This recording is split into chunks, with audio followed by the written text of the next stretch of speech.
Welcome back. Today we are diving headfirst into a stack of material detailing a really significant political maneuver, one that seems to have completely scrambled the calculus across Europe. That's right. Our mission today is unpacking this sudden, quite dramatic rhetorical pivot by Donald Trump concerning the Ukraine conflict. Specifically, his endorsement of Ukraine reclaiming all territory seized by Russia. A huge statement. And what's immediately striking when you look through the reporting is the sheer paradox of how Europe reacted. Paradox. How so? Well, this shift, it came via a post on Truth Social, pretty unexpected, and yes, it sparked some instant, almost audible relief in certain capitals. Okay, relief makes sense initially. But that relief was almost immediately overshadowed by deep, really profound suspicion. Across London, Berlin, Brussels, the reaction was complicated. So why suspicion? You'd think backing total victory would be, well, universally celebrated, wouldn't you? Exactly, and that's the knot we really have to untie today. The core fear, and you see this threaded throughout the sources, is that this positive talk isn't actually a sign of renewed U.S. commitment. Not a sign of commitment. Then what? It's seen as a signal that Washington might actually be preparing to step back from leading the military and financial support. Effectively handing the whole burden over to the European Union. Precisely. That's the fear. Okay, let's unpack this then. We've got this surprising, almost hawkish change in language from Trump. But it's immediately followed by America's closest allies basically saying, okay, time for us to tighten our belts. Yeah, the signals seem completely crossed. So what does this unexpected rhetoric actually mean for policy down the line? Yeah. And why are European officials reacting with such mixed, frankly, quite nervous signals?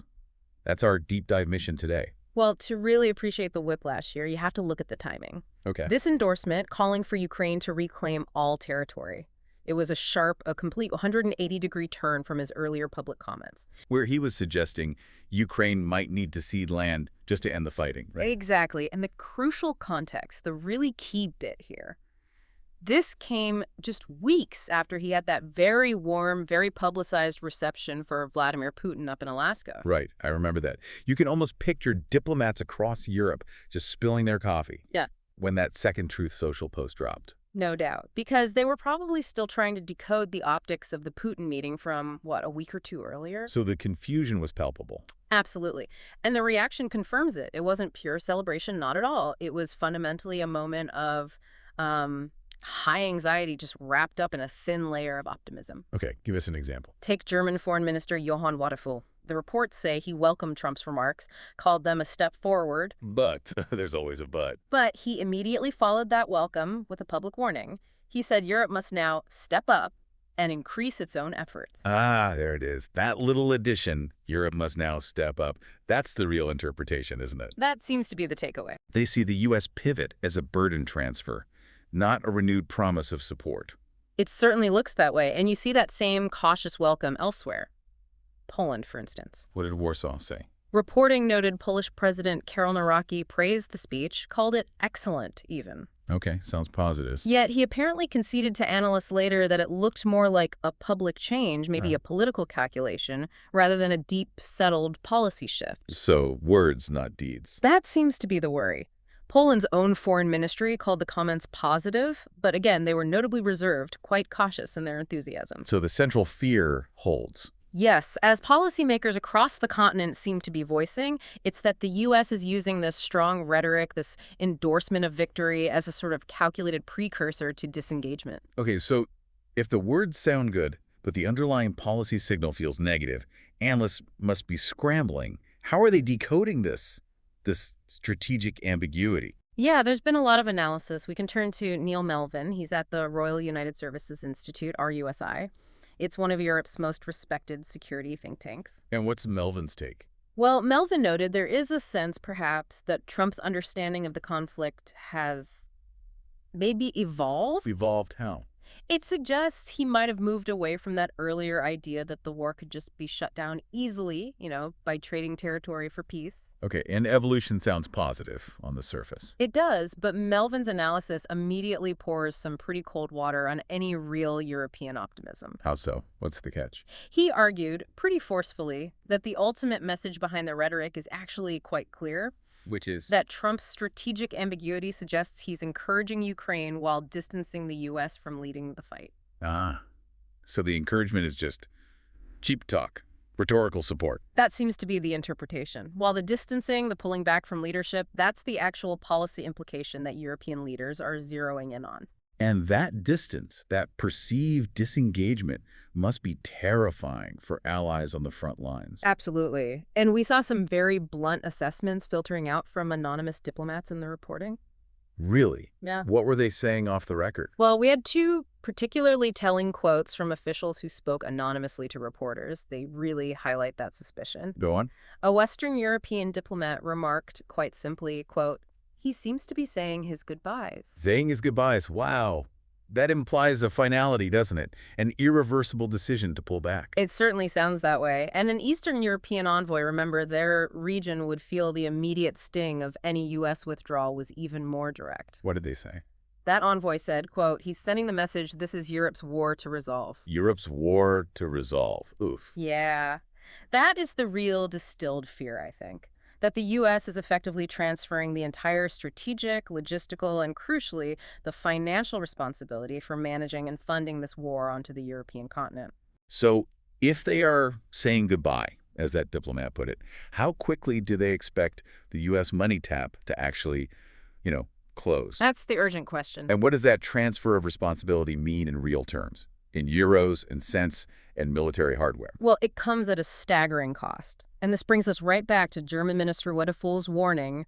Remember, Europe must step up. Right. But he added a caveat. He did. He quickly qualified that by saying it will not be easy. And the reason? Many European states are still lagging, some significantly, on the military and financial aid they've already promised Ukraine. So they're struggling to meet existing commitments. Exactly, let alone absorb the full U.S. burden on top of that. It's a huge ask.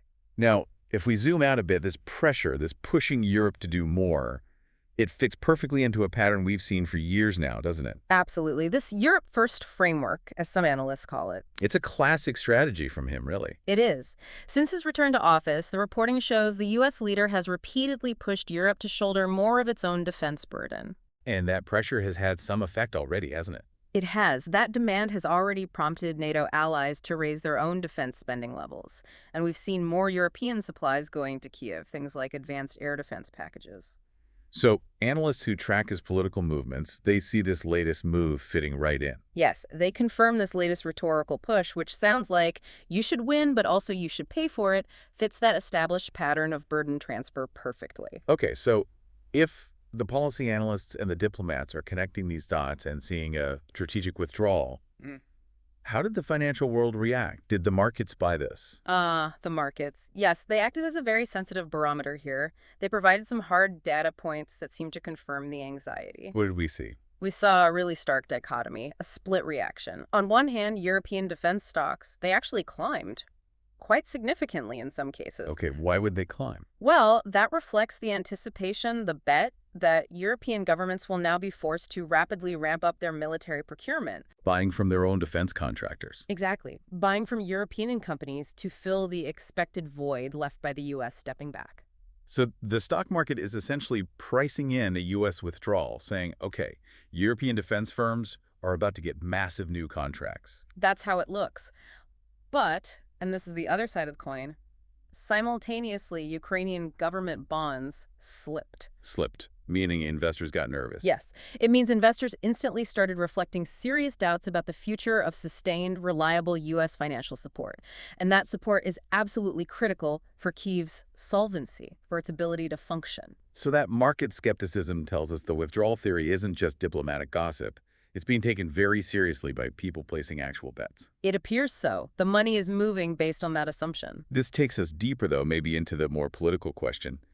If the goal is clear disengagement and burden transfer, why frame it with this rhetoric of total victory for Ukraine? Right. Why not just demand a ceasefire or push for negotiations? Exactly. Why the hawkish language if the intent is to pull back? This takes us into the realm of motive. And for this, we can look at some analysis from Yaroslava Barbieri. She's at Chatham House, another highly influential policy institute based in London. Okay, what's Barbieri's theory on the motive? Barbieri suggests a potentially complex motive here. She thinks Trump might be realizing that, quote, Putin has been stringing him along. Stringing him along. How? What was the expectation? that Putin would just agree to some quick negotiated peace deal. It seems that might have been the hope. Barbieri suggests the U.S. leader might be, well, disillusioned by how long this conflict has dragged on. And by Putin's unwillingness to engage in the kind of easy deal-making he perhaps envisioned. Potentially. The war hasn't been a quick win. It's become a political liability, maybe, rather than an opportunity for a decisive victory he could claim credit for. That insight leads directly to Barbieri's other idea, this off-ramp theory. Can you explain what that means? Sure. The theory suggests Trump wants an escape route, one that shields him politically from any negative fallout. An escape route. How does endorsing total victory achieve that? Well, by endorsing total Ukrainian victory, he aligns himself publicly with the moral high ground. He looks tough. He looks supportive of Ukraine's ultimate aims. Okay. Then, if the war drags on, or if Europe fails to step up sufficiently and the conflict stagnates... Yeah, someone else to blame. Exactly. He can turn around and point the finger at two entities. Europe, for supposedly not meeting the financial and military challenge he laid out for them. And Russia. And Russia, for refusing to accept what he framed as the only righteous outcome, Ukraine's total reclamation of its territory. But it allows him to blame others if things go wrong. It potentially does, but wouldn't endorsing total victory actually make his eventual disengagement harder to justify, especially to his more isolationist supporters back home? That sounds like a contradiction. It's the ultimate strategic ambiguity, perhaps. He can claim down the line, look, I provided the moral direction, I set the vision for success. But the Allies failed to execute it. Precisely. They didn't step up like I told them to. This potentially allows him to absolve the U.S. of responsibility if the conflict isn't resolved quickly or successfully. Thereby achieving his primary goal. Which might be insulating himself from political cost and pulling U.S. resources back without taking the blame for failure. Well, it's an incredibly cynical view of foreign policy, isn't it? Seeing the war primarily as a tool to manage future blame. It's certainly one interpretation analysts are putting forward. But it's important to add, observers, despite all this deep analysis, still caution against reading too much definitive policy into just one social media post. Right. Things can change quickly. That's the critical final point. We really have to conclude with Neil Melvin's strong caution against taking this rhetoric as gospel, as fixed policy. What was his warning? He emphasized the extreme instability inherent in this entire approach. He warned reporters and, by extension, all European capitals. We're always just one call to Putin away from a reversal. One call away. That highlights how fluid things really are. The policy environment is essentially liquid, unpredictable. And that underlying instability, that liquidity, is exactly why the suspicion in Europe won't just fade away, regardless of how positive the words sound today. Absolutely. Melvin states it very clearly. He says trust in the U.S. approach is, quote, badly eroded, and this doesn't restore it. So the rhetoric might sound good on paper, maybe get some headlines. But the underlying trust deficit among European allies remains critically damaged. This single post doesn't fix that deep-seated problem. So boiling it all down. The bottom line we found coming through all the reporting is this. For Europe, the central question isn't really whether Trump supports Ukraine rhetorically.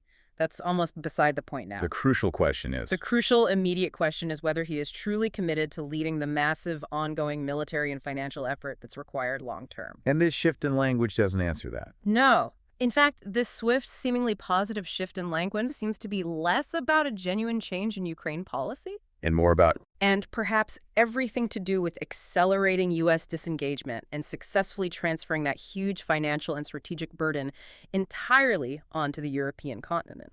Which leaves us, and leaves you listening, with this crucial tension.